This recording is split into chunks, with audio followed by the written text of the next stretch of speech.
তৃতীয় দিনে গড়িয়েছে ভারত পাকিস্তানের মাঝে চলমান সংঘাত।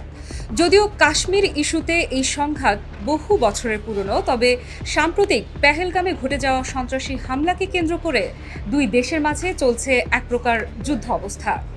চলুন জেনে নেই ভারত পাকিস্তানের মাঝে চলমান সংঘাতের সর্বশেষ আপডেট। আবারও নিয়ন্ত্রণ রেখা বরাবর গোলাগুলি হয়েছে ভারত পাকিস্তানের মধ্যে। 9 মে সকালের দিকে কুপওয়ারা এবং উরি সহ নিয়ন্ত্রণ রেখা জুড়ে পাকিস্তানি সেনারা আবারও গুলিবর্ষণ শুরু করে। তবে ভারত এর যথাযথ জবাব দিয়েছে বলে জানিয়েছে ভারতীয় সংবাদ মাধ্যম এনডিটিভি।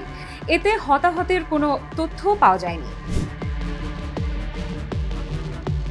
এর আগে বৃহস্পতিবার মধ্যরাতে ভারতের বেশ কিছু স্থানে ক্ষেপণাস্ত্র হামলা চালিয়েছে পাকিস্তান। এ ঘটনার পর লাইন অফ কন্ট্রোলেও গুলি চালিয়েছে দেশটির সেনাবাহিনী।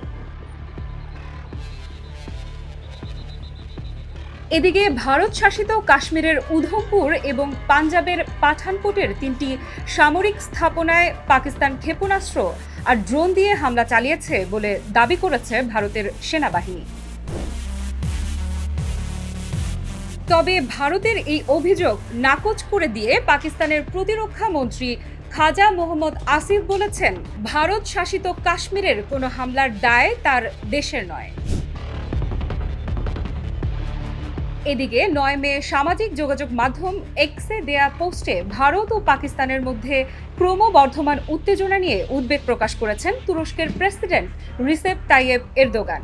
এরদোগান বলেন, আমরা উদ্বিগ্ন যে পাকিস্তান ও ভারতের মধ্যে উত্তেজনা প্রকাশ্য সংঘাতে পরিণত হতে পারে।